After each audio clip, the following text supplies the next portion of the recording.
Hi, my name is Nicole Rinaldi, and today I'm going to be talking about the issue of underage drinking and whether or not the drinking age should be lowered to 18 in the United States. How many of you believe that drinking should be lowered to age 18? Seeing as it was college students who brought this suggestion to light and mainly support this claim, it's not a surprise if most of you have supported it. However, many have a different opinion on this controversial issue, especially those who are of legal age to drink. In the United States, the drinking age is currently 21 and has been since 1985. Before 1984, the drinking age was 18 and then bumped up to 19 for a short period of time, before it was officially 21. Since then, it has become more of a popular topic in discussion in frequent years. So, why do people want the drinking age to be lowered to 18? When you turn 18 years old, you are being treated like an adult.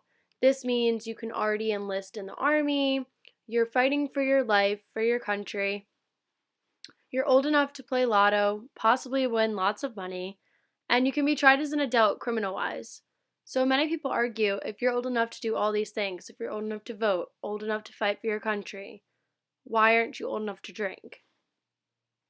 Another argument is that when college kids start out, they're around 18 to 19 years old, meaning they are partying and already drinking, which means they own fake IDs, they're surrounded by alcohol all the time, and they have many friends that are 21 years old. Another reason is that it lessens the selling and using of fake IDs. People under the age of 18 don't need fake IDs. They won't be surrounded by parties, they will still be under the adult supervision majority of the time and living under their parents' roof.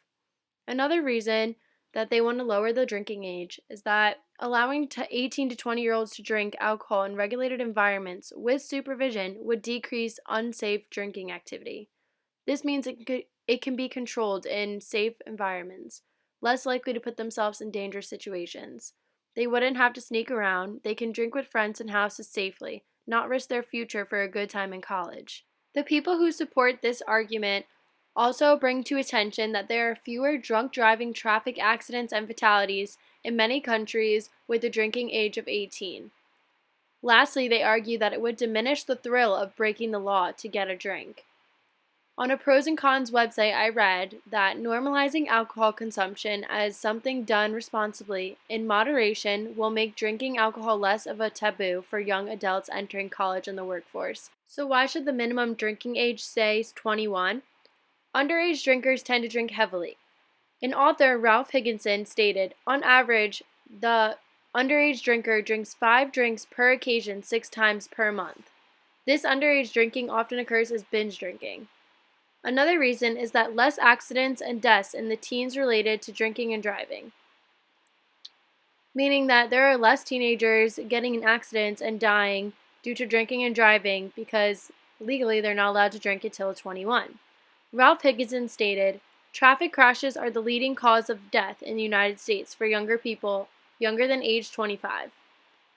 In 1996, 10,431 people ages 15 to 24 died in fatal motor vehicle accidents. 45% of those traffic deaths were alcohol related.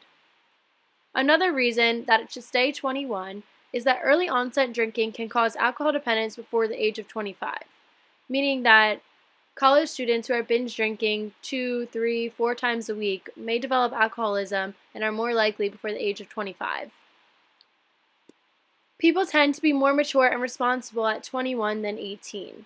This is one of the most brought up arguments for this side.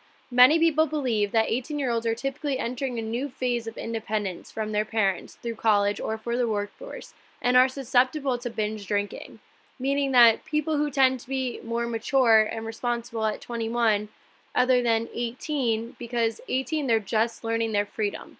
They're just going to be on their own for the first time. And meanwhile, 21-year-olds have had experience, years of experience where they can control their drinking. More ways that we can prevent underage drinking in the United States are that we can create zoning laws, increase taxes, stronger enforcement of drinking age laws, and alcohol service laws. This means having a lockdown on all law enforcement, requiring them to really break down and lock down on all of these drinking laws and underage drinking laws to really stop and prevent everyone from getting hurt and all these risks happening. Another thing you could do are interventions on college campuses and student leader lectures. A lot of you may have heard of SAD, which is a program of Students Against Destructive Decisions or Students Against Drunk Driving. Both organizations are in place to ensure that students as young as middle school know the dangers and the risks of alcohol and drugs. So, after discussing both the benefits and the disadvantages on the topic of lowering the drinking age and how to prevent underage drinking, I believe that the drinking age should not be lowered and should be kept at age 21. It has been proven that there are more benefits than disadvantages to keeping the drinking age at 21. Would you want to put yourself or others in the position to endure potentially life-changing situations?